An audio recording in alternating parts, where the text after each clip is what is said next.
¿Algún problema con esa parte?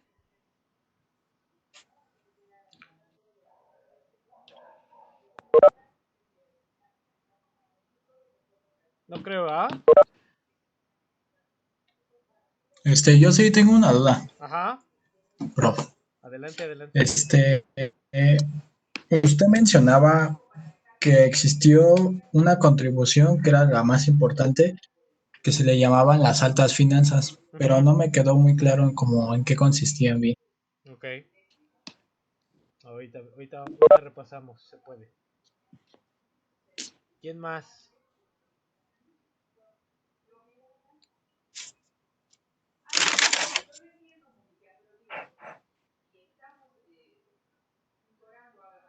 Bueno, ahorita vamos 18, somos como más de 30, entonces no sé qué onda. Esperaremos. Ok, entonces me dicen que me escuchan muy cortado. ¿Me escuchan ahí más o menos? Sí. Ok. Sí, Entonces, pues no sé si esperar un poquito más, unos 5 minutos. Entonces esperamos unos 3 minutos a ver, si no ya empiezo. Quiero terminar lo de el ciclo inglés y platicamos acerca de qué va a seguir ahorita, ¿no? Entonces ahí van. Dulce Lara, a todos. Yo casi no escucho. Bueno, voy a tratar de hablar un poquito más fuerte, si eso ayuda. Déjenme ver, a lo mejor es el volumen de mi micrófono. Ahorita lo veo.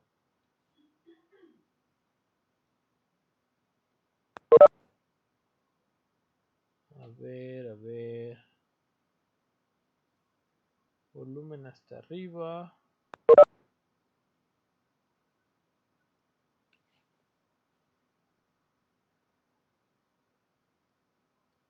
Aceptar, ok.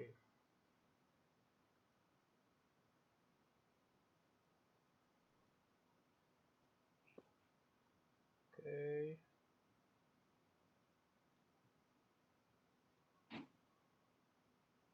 Está ahí todo el volumen, sonidos, altavoces, micrófono. Parece que está todo mi volumen, no sé, pues a lo mejor falta algo. ¿Sí me escuchan más o menos o no? Es que quizás si se pega bien el micrófono, profe. Yo Bueno, lo a lo escucho bien, mejor. profe. Pues, entonces ahí, ahorita voy a tratar de hablar. A mí sí me escucha bien. ¿Sí? Ok. Ahí ya se escucha bien, profe. Sí. Perfecto. Entonces, yo creo que empezamos, ¿no? De todas maneras, esto lo voy a subir y y pues vamos viendo qué onda. Entonces, el PowerPoint pasado, el que le subí al YouTube, pues eran los dos ciclos que faltaban, el genovés y el holandés, ¿no? Entonces, ahí lo que era destacar era cómo de alguna manera los genoveses aprovecharon la conquista de América por los españoles. Al final ellos fueron los beneficiados de la conquista en América con la plata de México y de Potosí. Eso les permitió, pues ahora sí que potenciar su ciclo de acumulación financiero, comercial financiero, ¿no? Y cómo huyeron de Italia en busca de protección. Este, Eso me parecía interesante porque ellos fueron de las únicas ciudades italianas cuyos terratenientes, cuyo estado no les brindó protección, ¿no? Entonces algo interesante de esa parte. Después, en la parte de Holanda, también es algo, pues, que se me hizo, cómo explicar esto. O sea, los genoveses dependían del comercio del Mediterráneo y Asia, fundamentalmente, ¿no? Más bien las ciudades-estado. Después los genoveses del comercio con América. y posteriormente Holanda del comercio, ay caramba, del comercio con el mar, hacia, con el mar, con el Báltico. Entonces, todo ese comercio, se fundamentó en el comercio de granos y de, suministros para la guerra. Entonces, esos ciclos sistémicos de acumulación, yo los definiría de una manera diferente a Rigi como ciclos de acumulación mercantilistas, comerciales, no en el sentido capitalista como él lo llama. No podemos llamarle capitalismo a esas etapas donde la explotación de la fuerza de trabajo no era lo fundamental para la obtención de ganancia. De hecho, no sé si ustedes se fijaron ahí en la lectura, yo les puse ahí que la estrategia de Holanda pues era comprar barato, almacenarlo y especular para después venderlo caro. Entonces esa de hecho, esa definición, este, ya vi la manita arriba ahorita. Esa definición es la definición del mercantilismo. Entonces, a ver, adelante, Omar. Entonces tengo una duda. ¿El ciclo de las ciudades-estado es diferente del genovés o no se le considera ciclo a la de las ciudades-estado? Ok, si, ¿alguna otra cosa? No, nada más sería eso. Este, Acuérdate que las ciudades-estado estuvieron en guerra durante 100 años, por eso se llama la Guerra de los 100 años. Después de la Guerra de los 100 años, a quien derrotan es a los genoveses. Entonces, las que se desarrollan a partir de ahí, pues son Venecia y Florencia, digamos como las más representativas. Entonces, el ciclo genovés, por eso dice Arrighi, yo no puedo hablar de que el primer ciclo de acumulación sea el de las ciudades-estado, porque, digamos, no había un hegemón entre ellas, estaban peleando. Pero después, cuando, cuando termina la guerra de 100 años con la paz de Lodi, las que vencen Venecia, Florencia, están en el punto de su decadencia porque ya están pasando a la fase financiera. Pero los genoveses, como son expulsados casi de Italia, lo que yo les decía, estaban hacia el lado de Francia y hacia España, entonces tuvieron por necesidad que buscar protección. Entonces, el ciclo comercial financiero genovés, ese es el primer ciclo sistémico de acumulación para Righi. Eso no quiere decir que en el ámbito comercial no esté la semilla en esas ciudades-estado desde antes, ¿no? De 1300, 1200. Pero como ciclo sistémico, Arrighi reconoce el ciclo sistémico genovés, que es después de la paz de los 100 años. Entonces ahí no sé si queda claro ahí, Omar. Sí, ya me quedó más claro. Gracias, profesor. Va. Entonces, ahorita me estoy aventando un choro, nada más así del resumen de la clase pasada, ¿no? Entonces, fíjense, por ejemplo, el comercio, la riqueza de las ciudades-estado italianas se basó fundamentalmente en el comercio de la lana. Posteriormente fue, en el caso genovés, siguió siendo la lana, la industria de la lanera, y era importante porque con la lana hacían las telas o no sé qué de lana, porque ahorita no me imagino qué cosas de lana hacían, pero los lienzos de lana, lo que sea. Y comerciaban con los asiáticos sobre la ruta de la seda, e intercambiaban por especias, por seda, ¿no? Y eso lo comerciaban pues, a las clases más altas de Europa, ¿no?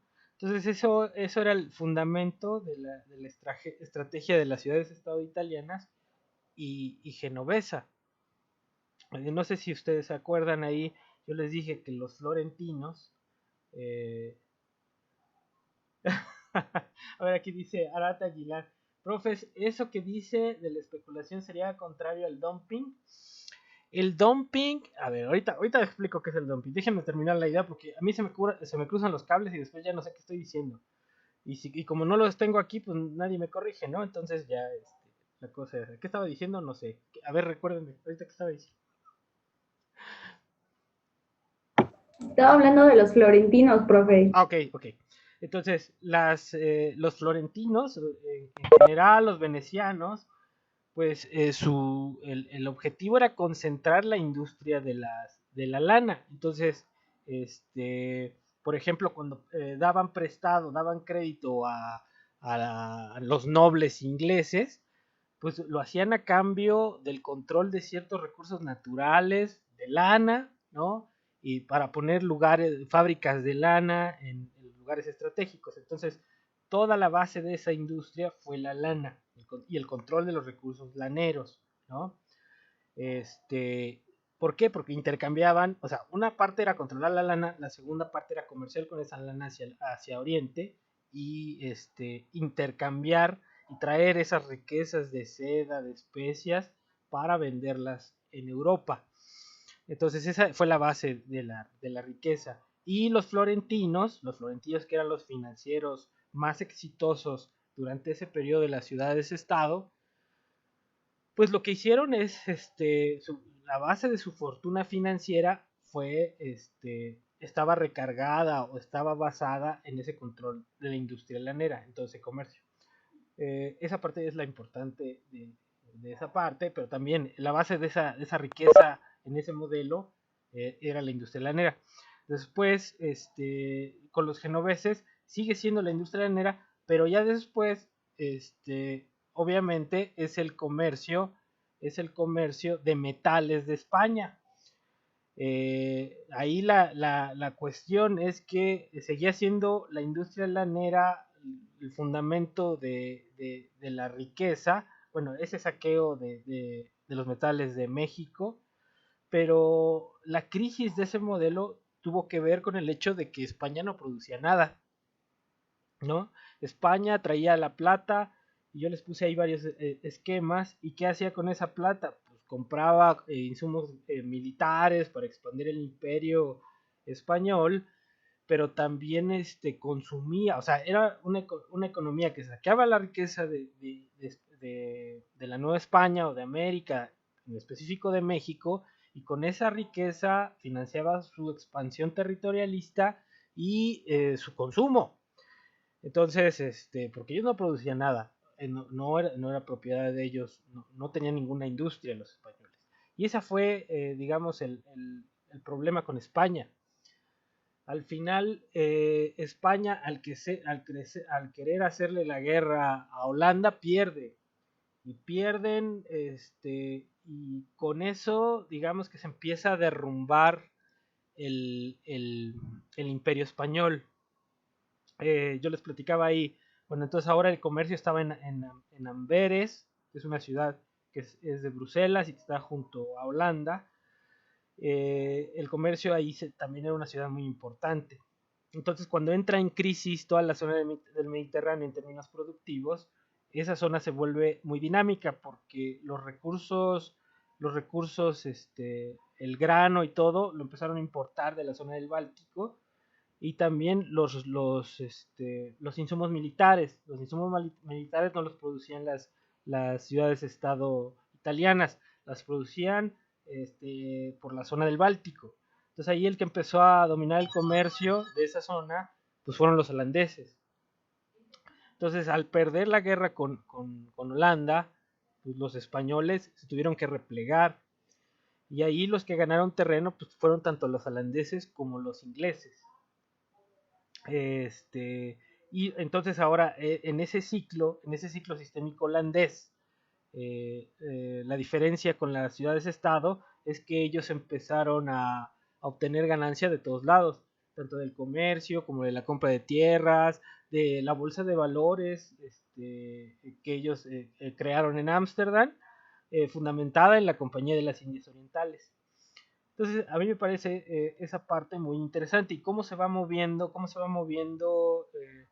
digamos, el comercio, ese auge comercial de la zona del Mediterráneo hacia la zona del Báltico entre Inglaterra y Holanda. Eso es digamos, la cosa interesante de esa parte. Después, ¿cómo entra Inglaterra en todo esto? Pues Inglaterra entra fundamentalmente siguiendo la estrategia de Holanda. Empezó a hacer piratería, pero en Inglaterra se desarrolla la revolución industrial y se desarrolla el capitalismo. Y para mí es lo más importante aquí en este análisis. Yo les digo, yo difiero mucho de lo que dice Arrighi de que el capitalismo viene desde 1200. A mí no me parece que el sistema capitalista tenga sus orígenes en 1200. No, ahí todavía estamos hablando de un sistema precapitalista, feudal, mercantilista, pero no capitalista como tal. El modo de producción capitalista se vuelve dominante durante esa expansión inglesa. Entonces, ahorita lo que me interesa es repasar así bien rápido ese tercer ciclo sistémico de acumulación. Pero lo que quiero resaltar es que en ese tercer ciclo sistémico de acumulación se crea ese imperio inglés de una manera impresionante a nivel mundial por tres cosas fundamentales. Es una estrategia, primero, bueno, ahí se desarrolla la revolución industrial. Pero no es lo más importante. Lo más importante es que ahí aparece el capitalismo. Y el capitalismo en su forma más desarrollada en términos de que la ganancia viene de la explotación de la fuerza de trabajo. Y entonces ahí hay una cuestión, dos conceptos que son bien importantes. La acumulación originaria de la que habla Marx. Marx dice que la acumulación originaria se sustenta en dos cuestiones. Primero, quitarle los medios de producción a los trabajadores y segundo, el conocimiento del proceso productivo también a los trabajadores. Entonces, es un proceso de despojo material, pero también intelectual.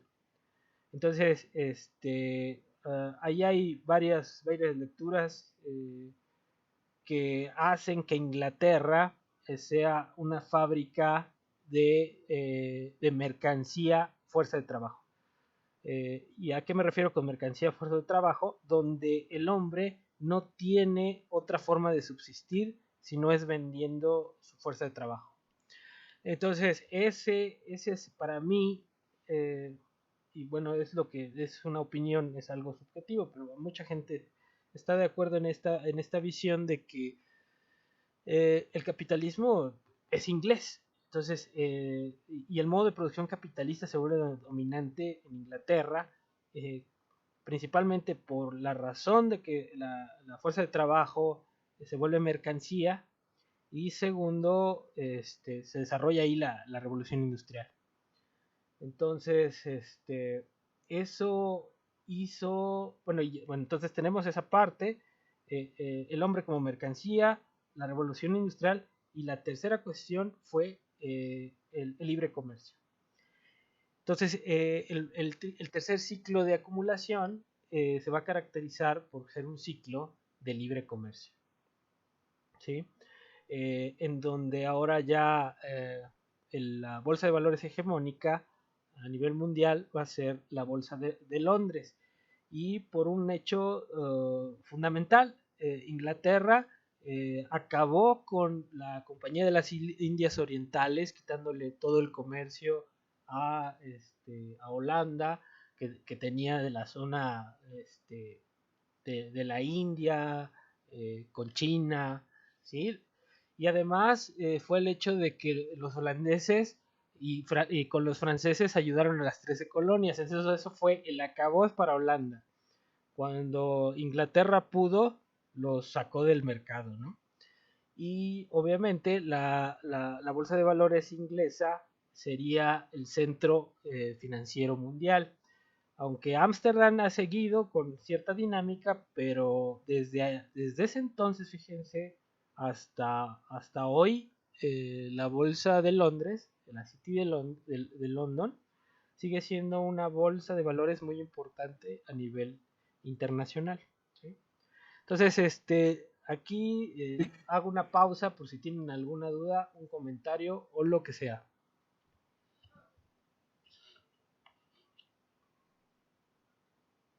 ¿Nadie? ¿Nadie? A ver, nadie. Hijo, no tiene. Es que Yo sí tengo una, profe. Adelante. ¿Duda o comentario? Bueno, lo que sea. No, duda. Uh-huh.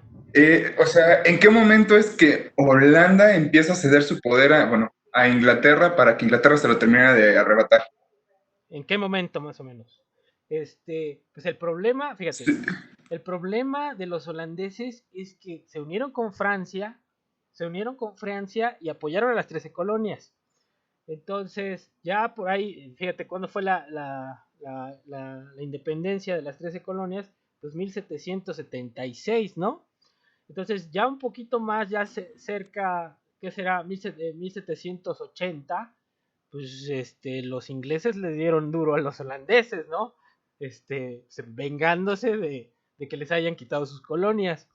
Y al final, pues ellos se quedaron con todo el control de las materias primas de la India y toda la región oriental, ¿no?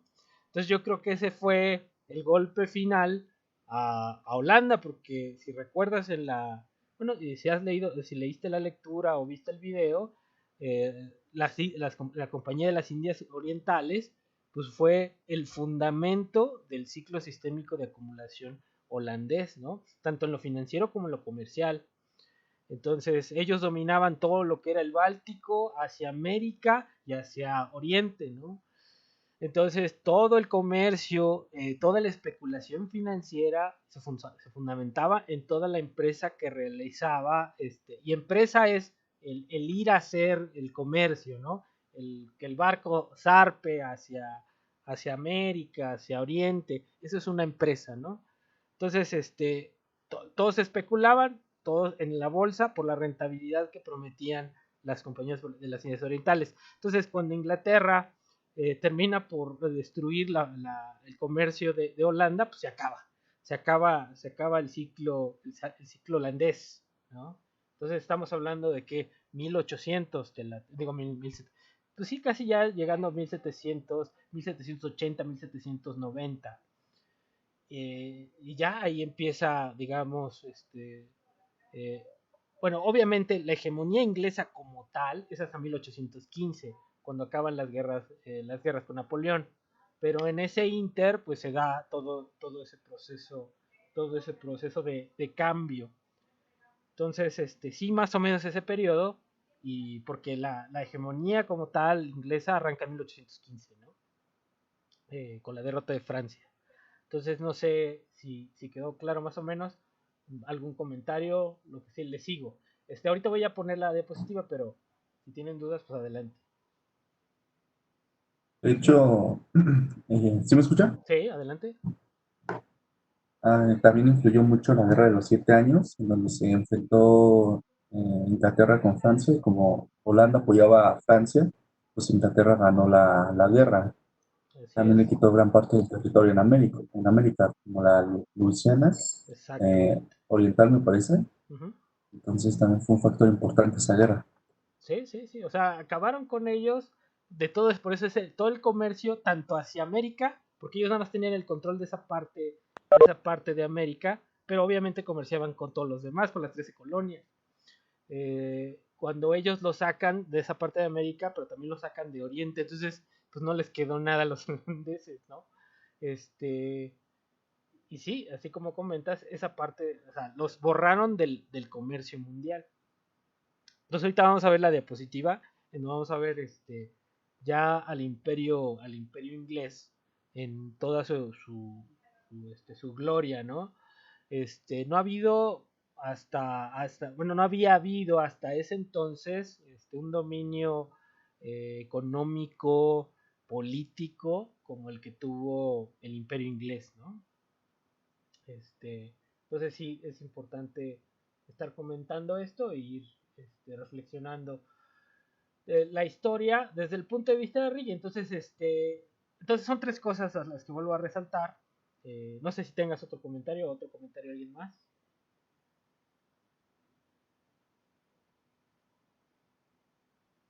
Niños, creo que ya no hay nadie, ya todos se fueron o ya están dormidos.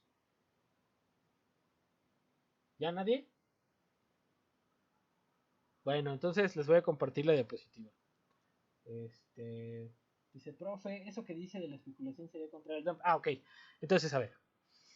El dumping, ¿qué es el dumping? El dumping es lo define como una práctica desleal.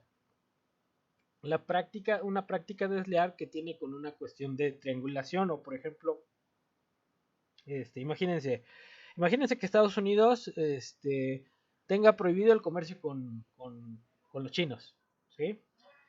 Pero los chinos pueden hacer una práctica dumping. ¿Qué hacen? Pues vienen a México, le venden a México a las empresas que exportan a Estados Unidos. Entonces se saltan la regulación. Entonces sería un tipo de práctica desleal. Otro sería ponerle impuestos a las mercancías. Por ejemplo, que le empezáramos a poner impuestos a los automóviles que vienen de China, por ejemplo. Entonces, ahí lo que tú estás haciendo es una práctica desleal porque les estás incrementando el precio de manera artificial a través del impuesto, ¿no? Entonces, eso sería el dumping. La especulación la podemos ver de varias formas. Lo que tú haces cuando especulas es comprar un activo esperando que su precio cambie, ¿no? Entonces, el dumping no tiene que ver mucho con ese tipo de actividad especulativa. Entonces, por ejemplo, los holandeses, ¿qué hacían? Compraban barato insumos, los guardaban en sus almacenes y esperaban que la demanda aumentara para incrementar el precio. Entonces eso sí es especular, porque compras barato y esperas que el precio cambie para vender, o tú propicias que el precio cambie para vender. Entonces el dumping se le atribuye más bien a una práctica desleal de los países. Y la especulación tiene que ver, es una cuestión de privados, ¿sí? Entonces eso no sé si quede clara esa parte del dumping. Pero bueno, aquí como ya nadie habla, yo aquí me siento solo, pues ya. ¿Algo más? ¿Algo más? Yo tengo una duda. Adelante. Entonces, el dumping es la especulación del precio ¿Cómo, perdón? de los privados. Otra vez. El dumping, el dumping que usted mencionó es la especulación del precio en el mercado de los privados. No. El dumping es una actividad que tiene que ver con los estados. O sea, que por ejemplo, fíjate, México, imagínate que a México lo bloquearan para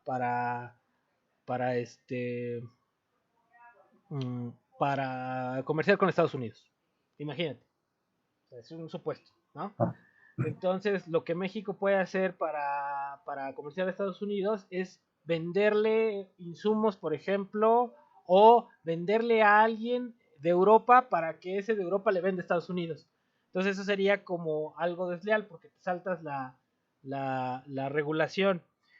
O el otro lado es que tú, por ejemplo, imagínate que de repente las empresas chinas están produciendo muy barato tela, que es lo que pasa. Entonces, desde el punto de vista así convencional, el dumping es ponerles un impuesto a las empresas chinas a la exportación.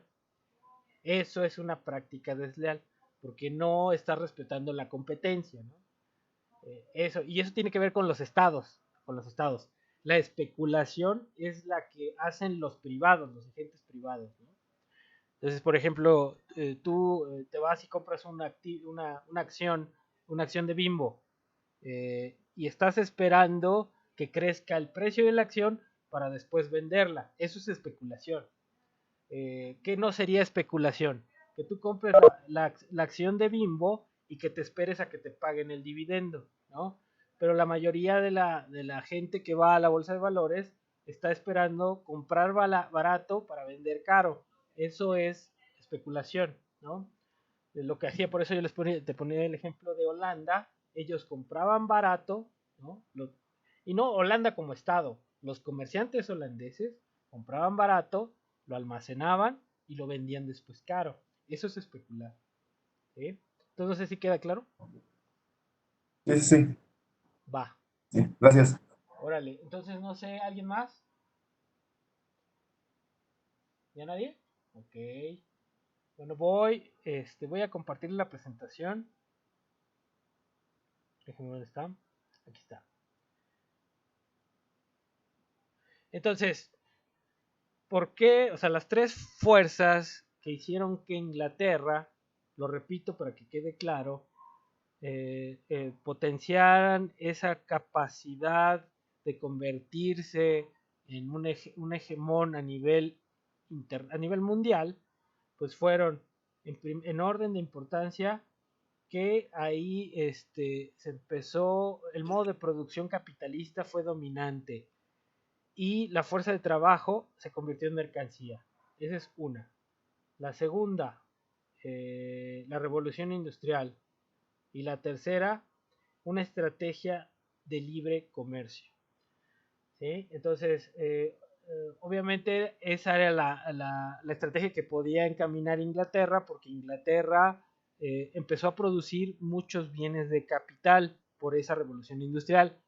Y con las colonias, principalmente India, bueno, todas las colonias, pero principalmente India, le fueron funcionales para esa industria textil revolucionaria que se generó en Inglaterra, ¿no?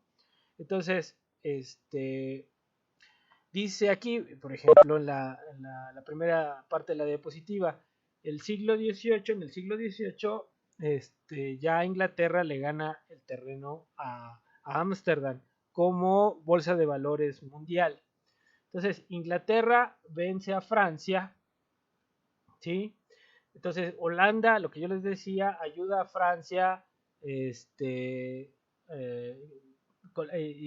en la independencia de las 13 colonias de Estados Unidos, pero después Inglaterra pues le pega a Holanda, porque Inglaterra terminó por vencer a Francia. Y bueno, ahí lo que dice, lo que potenció ese desarrollo de la industria británica también fue el endeudamiento y los gastos públicos desde 1815. Después de terminar con Napoleón, lo que se da es un crecimiento de la deuda sin precedentes que permite financiar el desarrollo de la industria siderúrgica británica. Entonces, ¿cuál es la estrategia de Inglaterra? Exportar bienes de capital. ¿Cuáles eran los bienes de capital que iba a exportar? Pues en la máquina de vapor en sus dos formas, el ferrocarril y el barco de vapor. Pero fundamentalmente el ferrocarril, porque eso implicaba una serie de desarrollos a nivel de los estados, de los que tenían grandes territorios. Entonces, no solamente era tener un ferrocarril, era poner toda la red ferroviaria, ¿no? Donde iba a pasar el ferrocarril. Entonces, eso sirvió mucho para la especulación financiera. ¿Por qué? Imagínense, les voy a poner el ejemplo para que lo entiendan así en términos de lo que pasó con el aeropuerto de Texcoco. Entonces, todos los capitalistas mexicanos o los industriales mexicanos que querían que se desarrollara el nuevo aeropuerto, lo querían porque ellos ya habían comprado las tierras al lado del aeropuerto. Entonces, sabían que cuando ya estuviera el aeropuerto, esas tierras iban a ganar una plusvalía por la cercanía del aeropuerto, ¿no?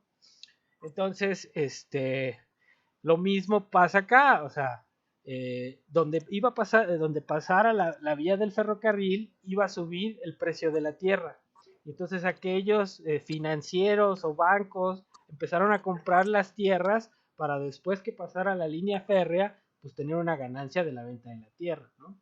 Entonces era una estrategia doble, vendían pues los bienes de capital en esa estrategia, el ferrocarril, las máquinas textiles, que era la industria más fuerte de Inglaterra, ¿no? Entonces, esas fueron las estrategias, exportar bienes de capital. ¿A cambio de qué? De insumos y obviamente de todo el capital que iba a invertir a la bolsa de valores de Inglaterra, la City de Londres. Entonces, fíjense, esto resume más o menos esa estrategia. En 1840, ¿qué pasó? Que empezó a caer la rentabilidad dentro de Inglaterra, ¿no? Entonces, la salida de Inglaterra de la acumulación inglesa tuvo ser que esa exportación de capital. Entonces, aquí entendemos la dinámica de el territorialismo y la acumulación. Inglaterra es un huevito de isla, ¿no? Entonces, tantito. Es un huevito de isla y entonces el contenedor de la acumulación pues es muy reducido. Pero gracias a que Inglaterra era territorialista, ¿qué, ¿qué onda con eso? A ver, espérenme.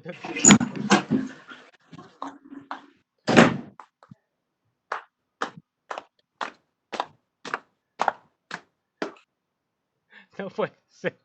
Bueno, pero vamos a ver. A ver, quita la pantalla nada más para silenciar el micrófono. ¿Ya están viendo otra vez la diapositiva?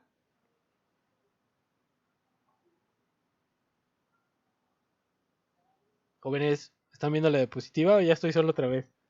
Sí, profe, ya se ve. Ok, ya Sí, profe. ¿sí se entendió a pesar de los ruidos esos extraños que no debíamos de haber estado escuchando?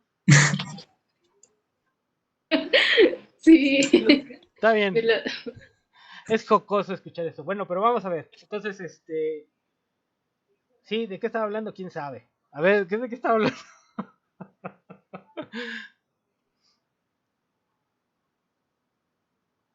¿Qué estaba diciendo? Niños, jóvenes. De que habían comprado las tierras del ferrocarril para incrementar sus ganancias. Bueno, Bueno, que esa es la de donde iba a estrategia. pasar el ferrocarril. Sí, sí, ¿qué más? ¿Qué más? Ajá. ¿Qué más? Y que era como una acumulación muy chiquita, o sea que Inglaterra era un huevo. No, pues sí, O sea, es un huevito, es una isla, ¿no? ajá. Entonces, la estrategia tuvo Es- que irse hacia afuera. Ah, ya me acordé en qué nos quedamos. Entonces aquí se ve la dialéctica, la dinámica del territorialismo en función del capitalismo. Entonces, cuando empieza a caer la rentabilidad, porque a Inglaterra es muy chiquita, ¿no? Entonces ya no vas a poder acumular en Inglaterra mediante la estrategia productiva. Entonces lo que tienes que hacer es expandir tu acumulación hacia afuera. Y esa expansión de la acumulación, pues es esa exportación de bienes de capital. Y aquí se ve que fue funcional que las, las, este, las, las colonias inglesas, porque eso permitió desarrollar esa acumulación base, la máquina de vapor, ¿no? El ferrocarril, la industria textil, a todo el mundo, ¿no? Entonces, principalmente en India, ¿no? Ahí comerciaban, porque era la fuente de sus materias, de sus materias primas, que era el algodón para la tela. Entonces, volvemos a lo mismo. El contenedor es pequeño, entonces hay que buscar salida. Y ahí el territorialismo inglés fue funcional para esa acumulación de manera mundial. Entonces dice, bueno, ahí dice, y la salida al mercado externo a cambio de insumos, bienes de capital por insumos, ¿no? Y también esto tiene un doble movimiento. Si bien expande la acumulación por la parte productiva, también expande la acumulación por la parte financiera. Entonces, quienes iban a comprar los bienes de capital, si no tenían dinero, ¿quién les iba a prestar? Pues Inglaterra.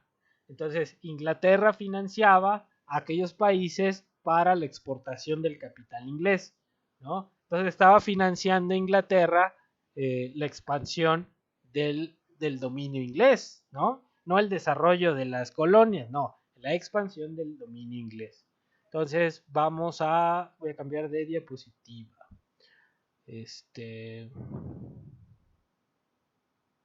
Ya ni sé dónde estoy, aquí. Son poquitas, ¿eh? Entonces, fíjense aquí les puse una diapositiva donde tenemos la revolución industrial. Y la revolución industrial, ¿no?, fue fundamental porque trajo la máquina de vapor, la locomotora de vapor y el barco de vapor, ¿no?, que revolucionó los transportes a nivel mundial. Y entonces eso también permitió otra cosa. Si bien era un comercio a nivel internacional y el libre mercado a nivel internacional, también exacerbó la competencia a nivel mundial. Entonces, algunas industrias tenían su monopolio por la localización. Sin embargo, con estos desarrollos del ferrocarril y la máquina, el barco de vapor, pues ese monopolio por localización pues se esfumó, ¿no? Porque ahora el hecho de que existiera ya el ferrocarril pues abarataba el costo de los productos importados, ¿no? No sé si se entiende aquí por qué. Entonces eso, bueno, ¿se entiende o no? Chamacos. Sí, profe. Sí, profe. Sí, profe. No, me dicen, sí, nada, me ven el avión, está bien, está bien. Bueno, entonces, pero fíjense aquí, esta de aquí es, a ver si se ve. Déjenme luego cambiar el diseño a ver si se alcanza a ver bien las 4 fotitos. Un tantito. Para que se vea bien las máquinas. Déjenme ver. Esto se ve bien. Fíjense aquí. Esta de acá arriba, se alcanzan a ver el mouse. Esa fue la primera máquina manual de textilera. Es la Spinning Jenny. Creo que alguna vez se las presenté. Si no, pues aquí se las presento. Entonces era casi manual, era mecánica, ¿no? Y después ya se convirtió en hidráulica, que fue la Mule Jenny. Y después ya el telar mecánico a vapor. Entonces, obviamente, estos desarrollos tecnológicos pues potenciaron la productividad humana, ¿no? Entonces, si antes un cuate pues hacía un lienzo de tela en 1 hora, pues ahora con esta revolución, un cuate pues hacía, 50 o 100 lienzos de tela con el telar mecánico a vapor, ¿sí? Entonces eso redujo los costos y los precios. Entonces por eso se habla también de que en Inglaterra, si bien fue una estrategia de libre comercio a nivel mundial, también eso llevó a una estrategia competitiva muy fuerte, porque con la innovación tecnológica y con el desarrollo de la industria al vapor, pues lo que predominaba era un incremento en la productividad súper fuerte, en donde las empresas iban a competir por precio, ¿sí? Por precio-calidad, Entonces, fue muy fuerte esa Sí, pues competencia. técnicamente es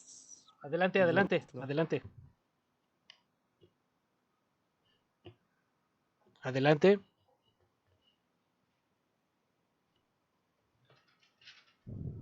¿Ya nadie habló? Bueno, entonces ahí es esa parte. Entonces son dos cuestiones aquí: libre mercado, pero con competencia fuerte. Entonces, también esa competencia se da en un entorno donde los trabajadores no están sindicalizados, ¿sí? Entonces, el salario de los trabajadores era sacrificable. Entonces también se da en un entorno en donde hay una explotación de la fuerza de trabajo muy fuerte. ¿Sí? Eso empieza a mejorar ya hasta con Estados Unidos, donde se dan las uniones sindicales fuertes. Empieza, yo creo que a final del siglo XX, del siglo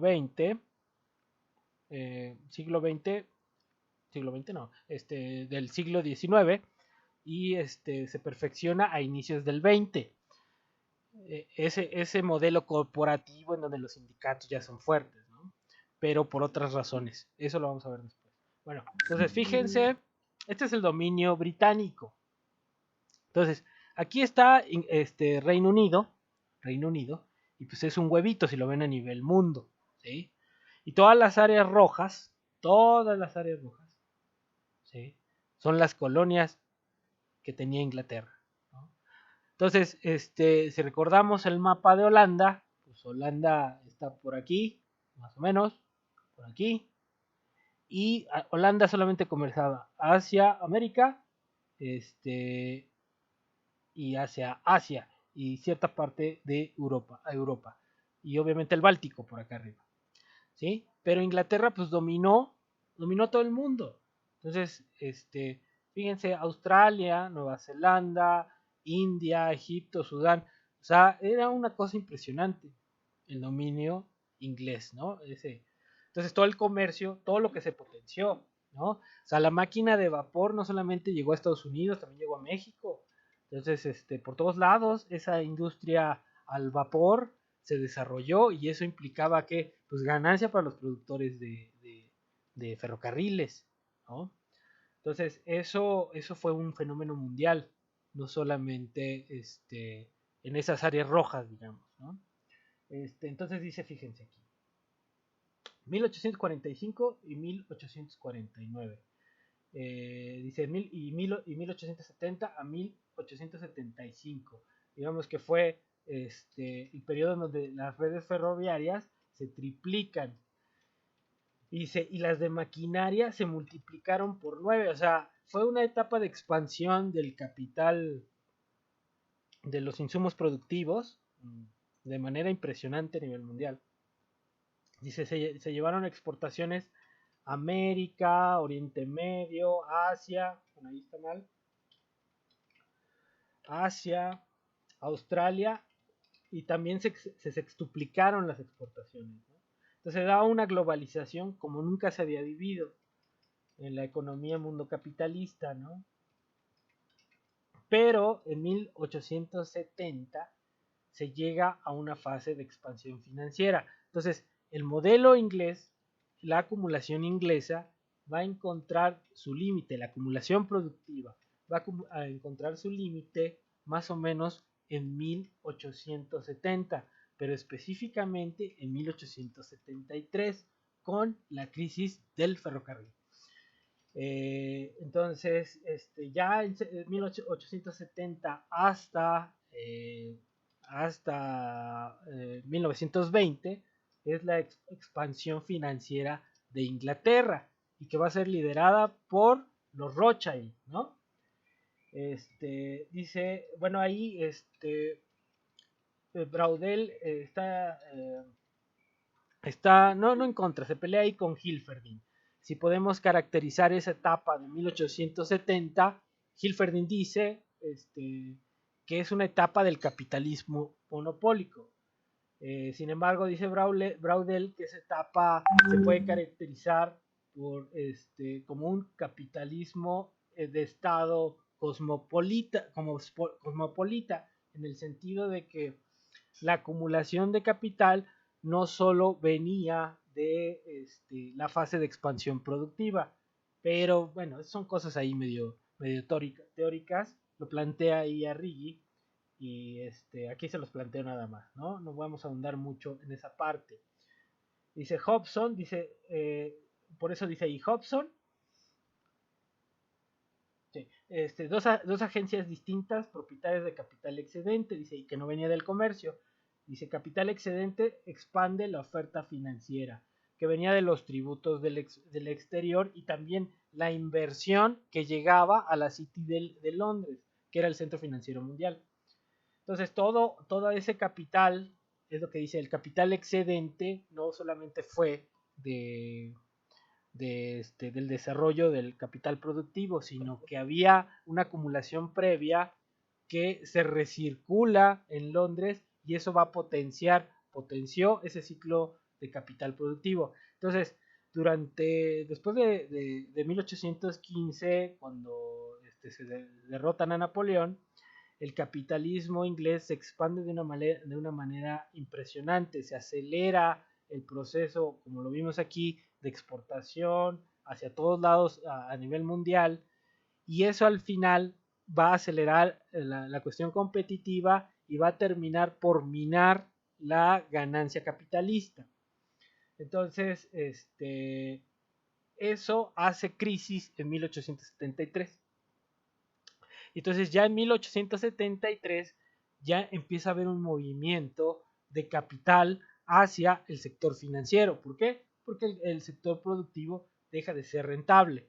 Entonces, el hecho de que muchos capitales migren al sector financiero, eso en 1800, después de la crisis de 1873, reactiva la rentabilidad. ¿Por qué? Porque se empieza a monopolizar las industrias.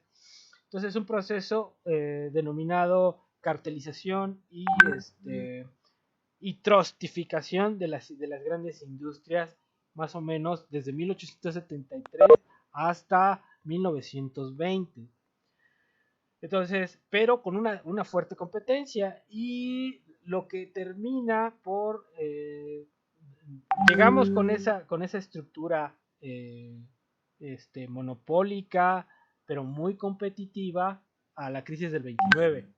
La crisis del 29 ya es la crisis de ese ciclo sistémico de acumulación inglés, ¿sí? Entonces, digamos, ahí termina. Pero termina porque al final fue una crisis de oferta, una crisis de sobreoferta. ¿Por qué? Porque los asalariados eran muy castigados. Entonces siempre que los costos de la ganancia siempre recaían en los asalariados. Entonces cuando había crisis, pues había desempleo. O cuando había una pérdida en la ganancia, pues había bajas en los salarios, ¿sí? Ahí yo llegué a ver una película muy interesante. Ahorita yo no me acuerdo del maldito título. Lo he tratado de acordarme de cómo era la película, pero habla de los migrantes escoceses a Inglaterra, más o menos en esa era de la crisis del 29. Y lo que se ve ahí es que, por ejemplo, los ingleses en Inglaterra preferían darle trabajo a los escoceses porque cobraban más barato y eran indocumentados, ¿no? Entonces, es lo mismo que ha pasado, por ejemplo, acá en nuestra situación en México. La gente que trabaja ahora sí haciendo lo que no quieren hacer los gringos, por ejemplo, la pizca o las labores que requieren más trabajo físico, pues la hacen los trabajadores mexicanos. Y ahorita vimos que con Trump, ganó Trump por esta clase de estadounidenses que también dependen de esas labores no tan más manuales, y que se han visto desplazados por el trabajo inmigrante mexicano, ¿no? ¿Por qué? Porque al ser inmigrante estás en una condición que te pagan lo que ellos quieren y tú aceptas porque no tienes de otra, ¿no? Y prefieren ellos emplear a gente indocumentada porque es más barata que a sus propios compatriotas, ¿no? Entonces, eso pasó en las crisis, y como hemos visto a lo largo de todas estas repaso del trabajo de Arrighi, pues después de cada crisis productiva vienen los disturbios sociales, ¿no? Así como ahorita estamos en una etapa financiera en donde los disturbios sociales, la inconformidad social se ha incrementado. Ahí tenemos el caso de Chile, por ejemplo, para muestra un botoncito. Entonces, ¿en qué me quedé? No lo sé. Ya, bueno, ya voy a pasar a la que sigue. ¿Algún comentario ahí? ¿Nada? Entonces, fíjense aquí. No sé si alcanzan a ver la diapositiva, si alcanzan a ver las letritas, si no la cambio. En fin, que aquí lo tengo en la mano, pero de todas maneras son letritas. Entonces fue un proceso, repito, de exportación de capital. Eso generó una competencia muy fuerte que lleva a la depresión de 1873 hasta en ese periodo se disminuye la rentabilidad. Y en ese periodo también tenemos que contextualizar que dos economías empiezan a ser fuertes, Alemania y Estados Unidos. ¿Sí? Entonces, durante la decadencia del imperio británico, empieza a haber un crecimiento sin precedentes de economías como Alemania y Estados Unidos. Eso ya lo habíamos platicado. Alemania siempre fue un país que le hizo falta territorio para desarrollar su capitalismo, ¿no? Y Alemania en ese entonces pues empezó a desarrollar la industria alemana y la industria militar. Entonces vamos a lo que sigue, dice, la expansión del comercio en el siglo XIX fue a nivel mundial, se intensifica la competencia, se destruyen los monopolios y fíjense aquí, esta es una parte importante, la competencia sustituyó la guerra. Recuerden las ciudades-estado italianas, pues cuando ya empezara su contenedor a ser muy pequeño para la acumulación del comercio, ¿qué empezaron a hacer? Pues la guerra a las ciudades-estado italianas, ¿no? Esperando conquistar el territorio. Pues en el ciclo inglés la competencia fue el mecanismo que sustituyó a la guerra en esa lucha por los mercados para la acumulación. Entonces dice, bueno, esta competencia, esa guerra llevó a una caída de la rentabilidad, lo que hizo migrar al capital productivo, al sector financiero a finales del siglo XIX. Estamos hablando de 1870. Dice, los excedentes de la acumulación acelerada buscaron la salida en el sector financiero. Entonces aquí es donde él pone especial atención a los Rothschild, que dice que fueron los bancos de Inglaterra, estuvieron controlados por los Rothschild, ¿no? Entonces eran los Rothschild eran judíos alemanes y fueron los que organizaron todas las finanzas del imperio inglés para la expansión de su capital, ¿no? Y se convirtieron en los bancos centrales de Gran Bretaña. Entonces ahí menciona que las guerras a veces propiciaban inflación. Y dice, con la paz de los 100 años, ¿no? Bueno, ahí ponía los ejemplos, ¿no? Cuando, por ejemplo, las ciudades-estado entraban en guerras, pues obviamente la canalización de los recursos hacia el comercio se desviaba hasta financiar la guerra. Y eso implicaba, pues, que había un choque de oferta, disminuía la oferta y obviamente eso generaba inflación. Sin embargo, después de 1815, cuando se vence a Napoleón, lo que predomina de 1815 hasta 1820 es una paz de 100 años durante el dominio hegemónico de Inglaterra. Y se caracteriza no por una inflación, sino por una deflación, por esa cuestión competitiva. O sea, es competencia y sobreproducción. ¿Basada en qué? En potenciar la productividad del trabajo a través de la revolución industrial. Entonces, le sigo. Entonces aquí fíjense, les puse las gráficas que pone Arrighi, que muestran la era, por ejemplo, de los Rothschild, que fue la etapa financiera del ciclo inglés, más o menos desde 1850, más o menos aquí, 1800, pues como de 1840 en adelante, ¿sí? Entonces, la crisis se da más o menos 76 por aquí, por esta parte. La crisis y todo el capital empieza a migrar al sector financiero. Y esto se ve aquí en términos de las importaciones. exportaciones británicas y el consumo de algodón británico. Entonces esa expansión financiera también aceleró el comercio, ¿sí? Y pone, por ejemplo, la era de los genoveses. También cómo a partir de esa expansión financiera se da una última expansión en el comercio, ¿sí? Más o menos ahí. Entonces, dice, después de la crisis, los precios se recuperan, la crisis 73, y se contiene un poco la competencia. ¿Por qué? Porque como capitales emigran al sector financiero, pues hay menos capitales para competir, pero además empieza un proceso de monopolización, de cartelización. Entonces, cuando tú te monopolizas o cartelizas, pues te pones de acuerdo con los otros productores para no bajar, para no competir, ¿sí? Y eso va a disminuir esa volatilidad de los precios por la cuestión competitiva. Entonces se da la migración del capital del sector financiero y se produce una época dorada para algunos pocos. ¿Por qué? Porque se concentra la riqueza en ese proceso, ¿sí?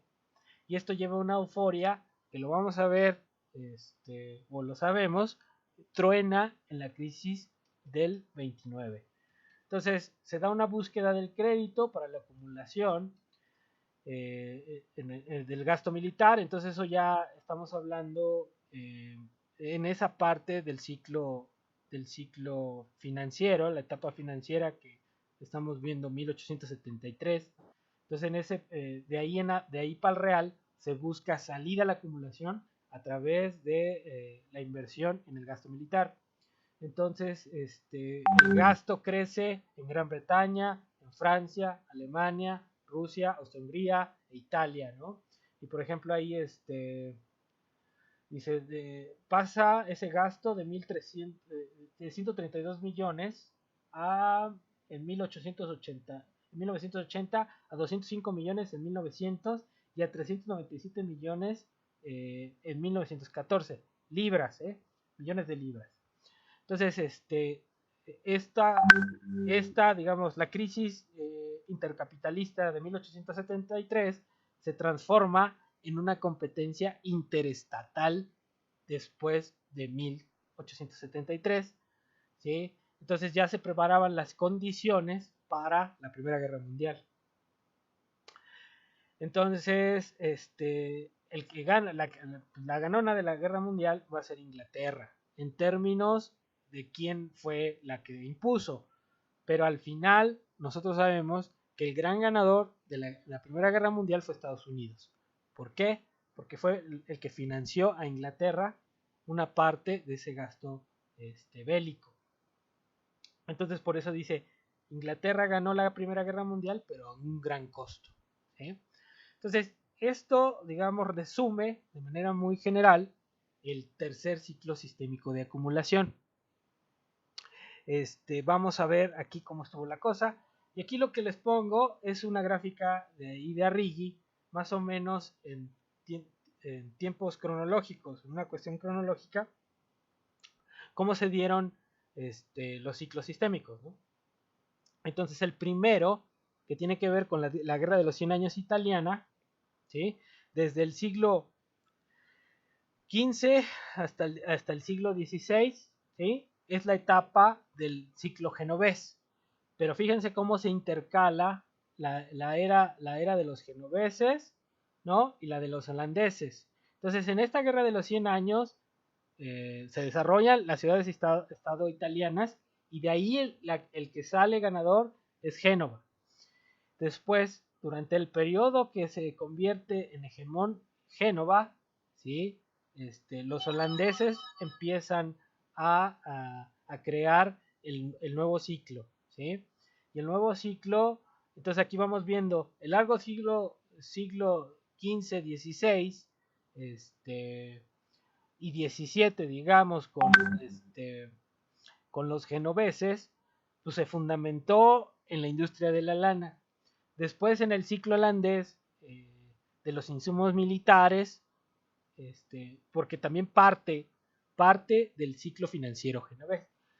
Entonces Holanda empieza a crecer con los insumos militares, con ese comercio de insumos militares y de insumos de granos, del comercio en general, ¿sí? En el mar Báltico. Entonces pasamos del Mediterráneo al Báltico y después pasamos, del Mediterráneo ya a Génova, también con el comercio con América, luego nos vamos al Báltico y después a nivel mundial con el ciclo británico y finalmente el cuarto ciclo con Estados Unidos.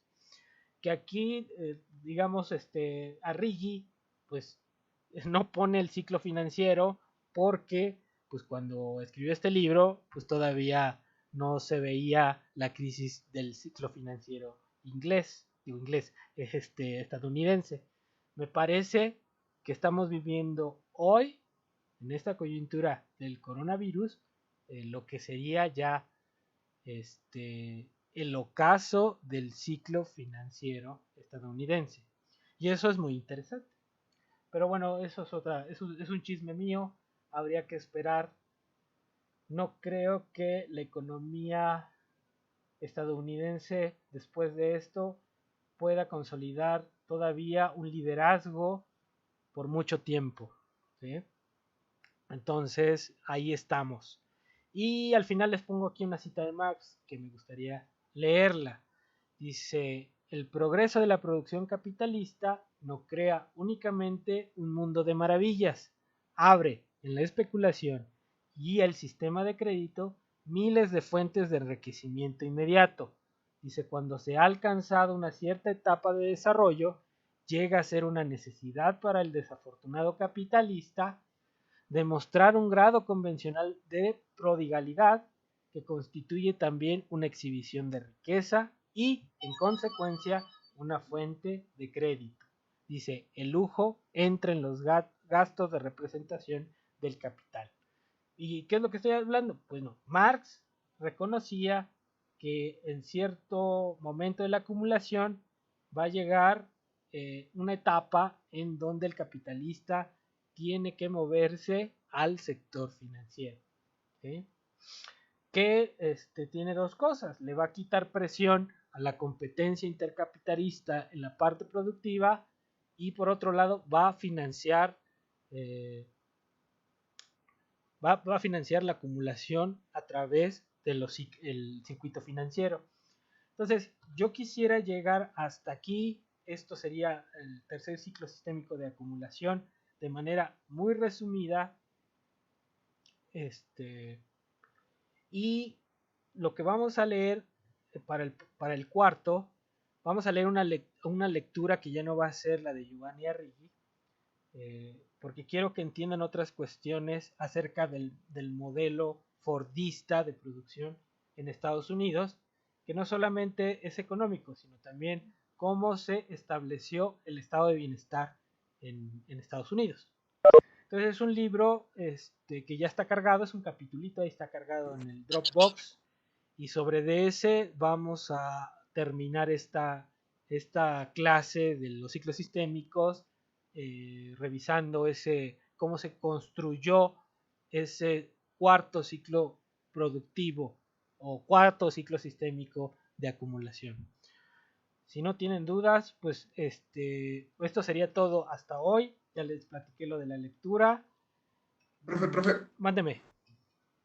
Le iba a preguntar, ¿qué es lo que significa económicamente que China esté implementando una moneda propia y haya desplazado totalmente al dólar en sus transacciones bursátiles? Fíjate que qué bueno que lo comentas.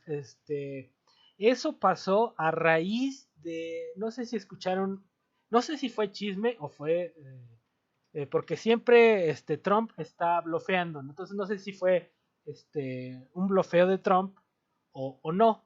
Lo que quiso hacer Trump, lo debieron de haber escuchado, es que iba a decir que como los chinos fueron los que inventaron el coronavirus y que están haciendo una práctica competitiva desleal, lo que gusten y manden, que Estados Unidos iba a negar a pagarle el capital que tiene invertido en Estados Unidos.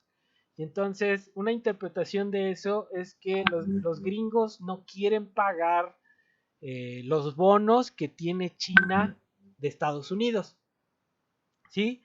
Y entonces esta respuesta de la que su compañero comenta viene del lado de China en empezar a eliminar de su zona comercial el uso del dólar a través de una moneda virtual. Entonces eso me parece muy interesante porque abriría la pauta para empezar a sacar a los gringos del comercio mundial. Eso pasó también en el tránsito de la hegemonía inglesa a la hegemonía americana. Más o menos en 1938 empezaron a negociar un préstamo. Inglaterra ya para 1938 está en déficit con Estados Unidos. Y ahí lo que se trató de negociar era que Estados Unidos le prestara más dinero a Inglaterra. Pero Estados Unidos lo que le dijo, sí, mijito, yo te presto, pero me tienes que abrir tu Commonwealth, tu área de comercio, y permitirme que yo entre ahí a vender mis mercancías. ¿Por qué estaban reticentes los ingleses a abrir la Commonwealth?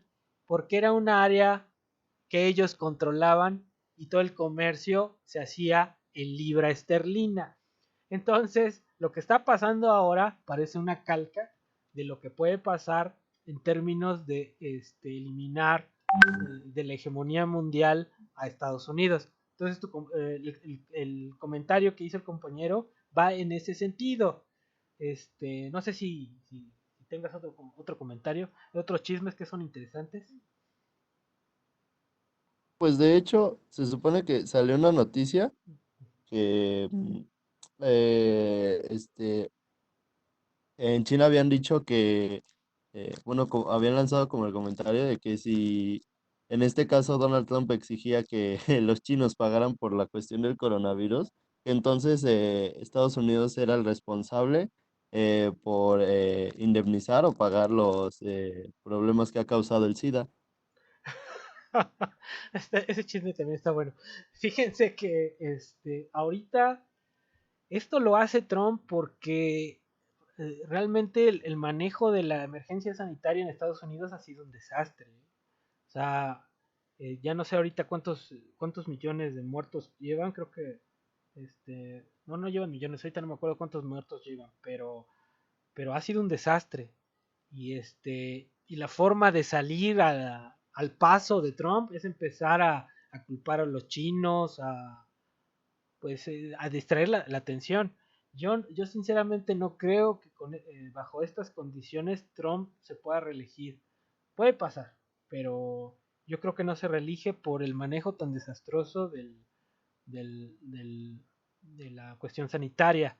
No sé si llegaron también a escuchar a Trump, y eso salió un video en las redes sociales, y fue que estaba en una conferencia de prensa y de repente Trump les dijo, oigan, pero a ver, si el cloro mata al bicho en un minuto, ¿por qué no le pone una inyección a las personas infectadas de cloro, ¿no? Entonces, y eso lo dijo en una conferencia de prensa, ¿no? Así en vivo. Y empezaron a salir los memes, ¿no? Acá con la señora acá con su suero de cloro, ¿no? Entonces, pero sí, o sea, a eso me refiero, es un desastre. Y es un desastre en términos también políticos y económicos. O sea, la economía norteamericana no se ha podido recuperar, ¿no? Dinámicamente, ¿no? Venimos de 2008 y viene creciendo, decrece, es muy inestable. Entonces, no hay forma ahorita de que se recupere, no hay una... Yo les dije, Estados Unidos migró al sector financiero en los 70s y en 80s, 90s perfeccionó una industria financiera muy, muy impresionante. Y entonces esta industria, ¿a qué va? Pues ya no producen, su especialidad no es producir bienes tangibles, bienes productivos para el consumo. No, ahora se especializaron en producir renta financiera, bienes con renta financiera. pero esos bienes con renta financiera dependen de las burbujas que se han generado. La primera fue en los 80, la segunda fue lo del el auge de la economía del conocimiento, de los 90 que entra en crisis con la .com en 2000.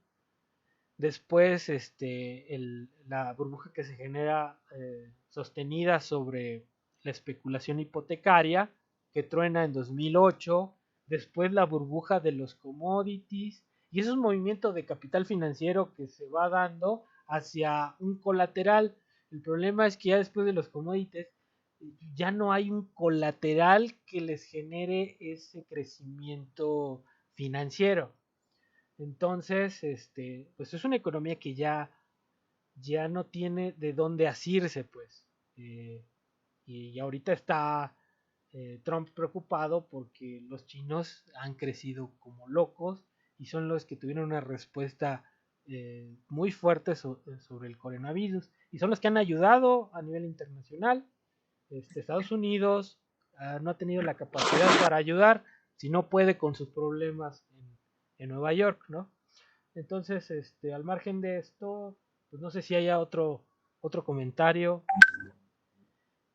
Profe, Adelante, adelante. o sea, no sé, yo quiero verlo como el tiro de gracia de los chinos. Uh-huh. O sea, porque, bueno, creo que en todo lo que es Asia, los chinos ya tienen una preponderancia del yuan, ¿no? Con esto de la One Belt, One Road. Uh-huh.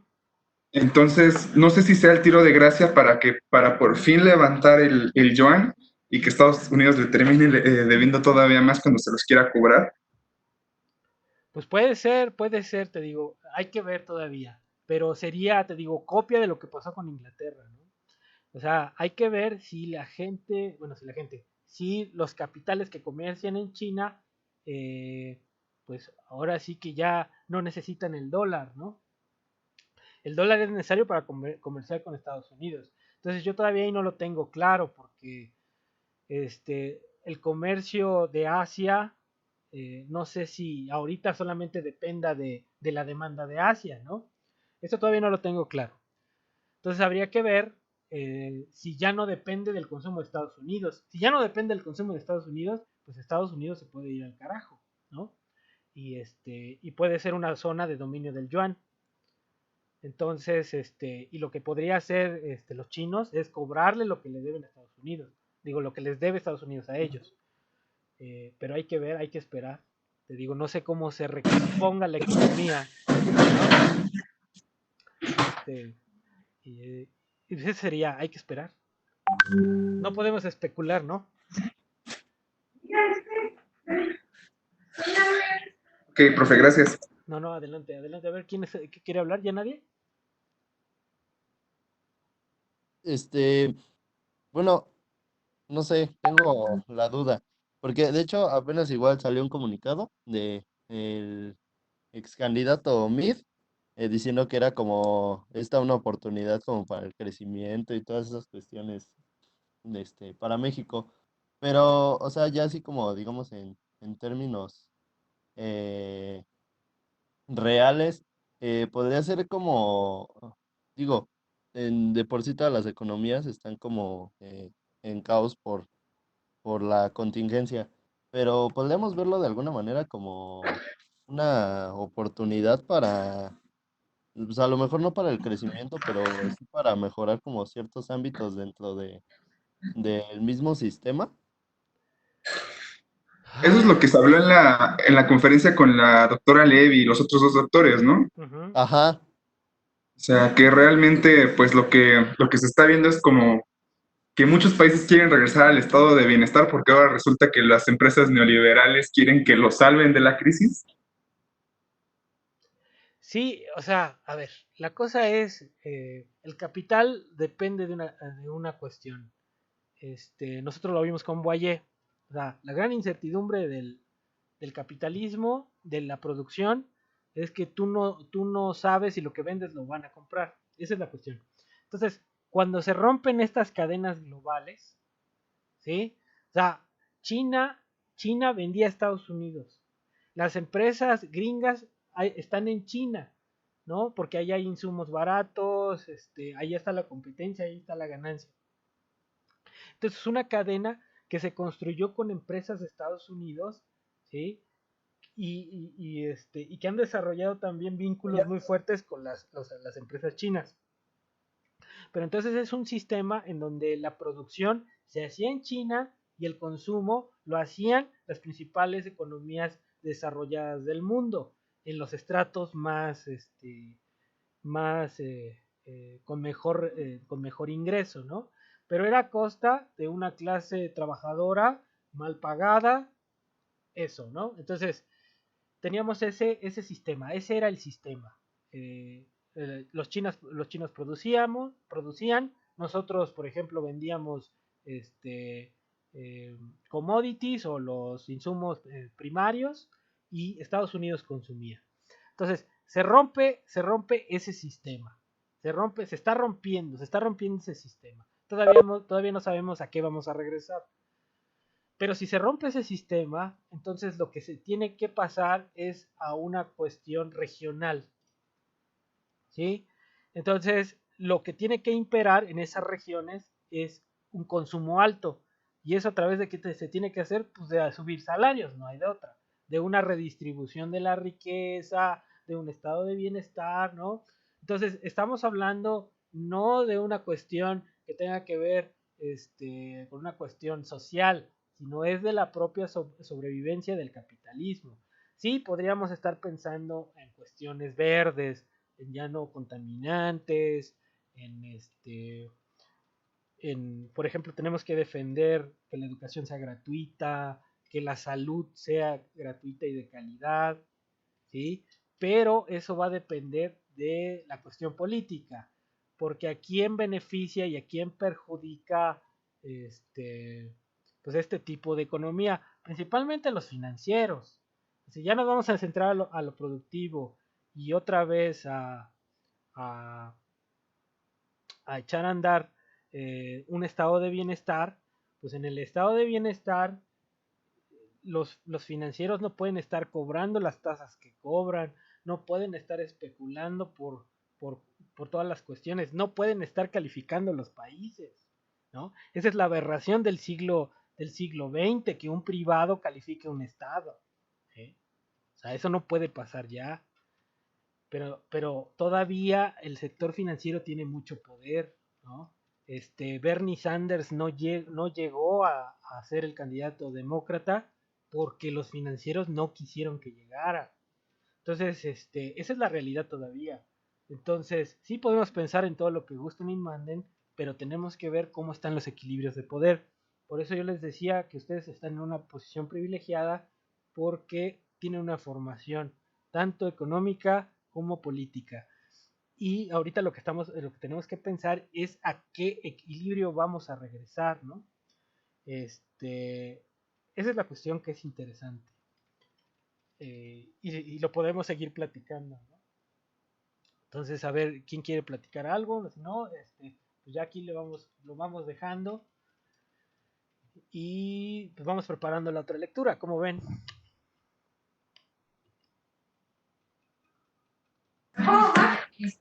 Pues díganos qué lectura es, profe. Ya está ahí en el Dropbox. Es en el Dropbox nada más hay tres cosas. El libro de Arrighi. Espérame. Está el libro de Arrighi. Está esa lectura que nos hace falta. Y y pues ya es lo único que hay. Y el temario. Entonces, en esa otra lectura, pues ahí hay un poquito más de teoría, keynesianos, marxistas, y eso pues le vamos a dar un repaso, ¿sí? Entonces, no sé si haya algo más que quieran agregar.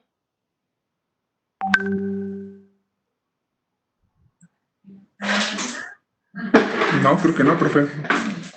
Bueno, pues entonces, entonces voy a preparar la próxima lectura y voy a preparar la próxima lectura y les voy a mandar un cuestionario para más o menos ubicarlos en lo que yo quiero que vean de las lecturas. ¿Va? Entonces, tentativamente nos Profe, vemos el igual esta viernes. reunión la vamos a subir en el ¿no? Claro, igual todo queda ahí arriba. ¿Sale? Oiga, profe, Mándeme. no quisiera yo pensar en eso, ¿verdad? Pero vamos a hacer otro examen, ¿verdad? Pues sí, si no, no tiene nada de chiste en la vida sin exámenes, ¿o sí? ¿Qué sentido tiene estar haciendo conferencias si no va a haber examen a rato también, hijo? ¿Pero cuándo va a ser? ¿Aún no tiene la fecha? Hay No lo que, invoques, Sara. hay que acabar primero, Ah, ya se va a entonces acabar esto. ya se va a acabar. Pues si ya largaron el semestre. Pero el mundo no se va a alargar, el mundo ya está valiendo Marta, entonces. Miren, una cosa es cierta, quién sabe a qué vayamos a regresar, ¿eh?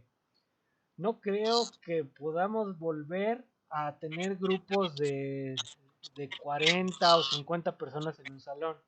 Entonces eso hay que pensarlo, tanto con nosotros como profesores, ustedes como alumnos. ¿A qué vamos a regresar? No lo sé, ¿sí?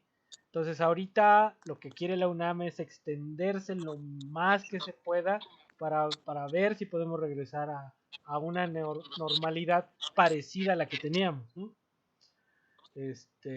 Pero digamos que es eso. Ujú. Entonces, no se preocupen por el examen, va a haber examen, yo tengo que calificar la última semana de mayo, ahí más o menos, con la primera de junio, por ahí así más o menos. Entonces, Profe, mándeme.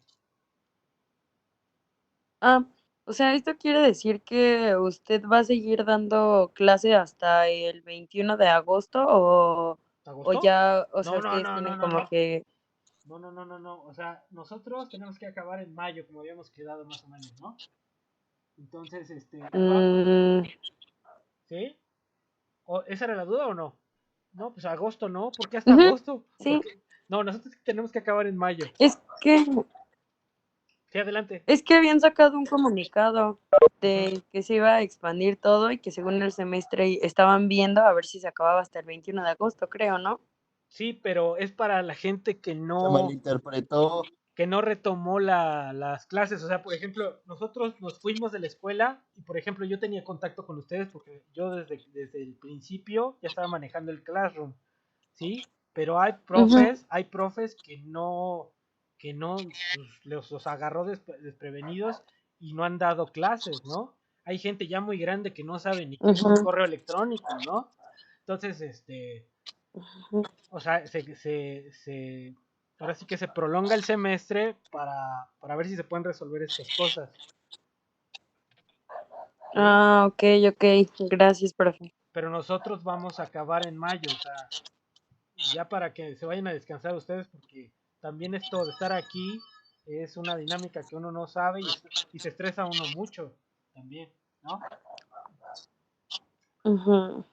Entonces, Ok, gracias, profe. Y entonces el cuestionario que nos iba a mandar igual va a ser como una tipo guía para todo el examen y vamos a poder entregarlo después del examen o antes del examen o qué onda. pues ¿cuándo lo quieres entregar? ¿Antes del examen?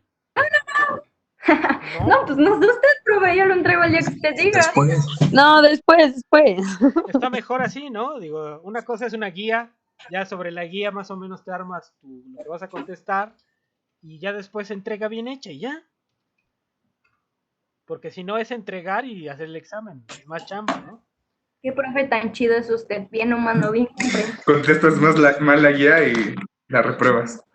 Ey, Sale, entonces, bueno, entonces nos estamos viendo tentativamente el próximo viernes, ¿no? sí, Pues faltaron muchos, ¿eh? Somos 20. ¿Saben de alguien que tenga algún problema o algo así?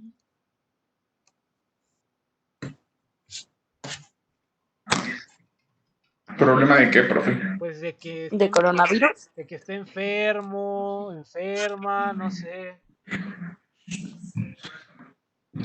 Es que a lo mejor como usted sube las clases a la plataforma de decir, como, chole, pues lo veo ahí directo del YouTube, no sé.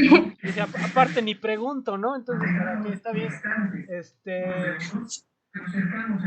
Bueno, entonces aquí le dejamos, ya nos estamos despidiendo, ¿no? Vale, profe. Y les digo, les voy a mandar Gracias, prof. les mando el cuestionario más o Gracias, menos. profesor. Me gustaría ya mandarlo ya que veamos todo para que sea menos, ¿sale? Pues ahí nos vemos. Sí, profe. Va, va, va. Sí, Gracias. profesor, gracias. Cuídense mucho. Gracias. Gracias. Gracias, profe. Chao, chao. Bye.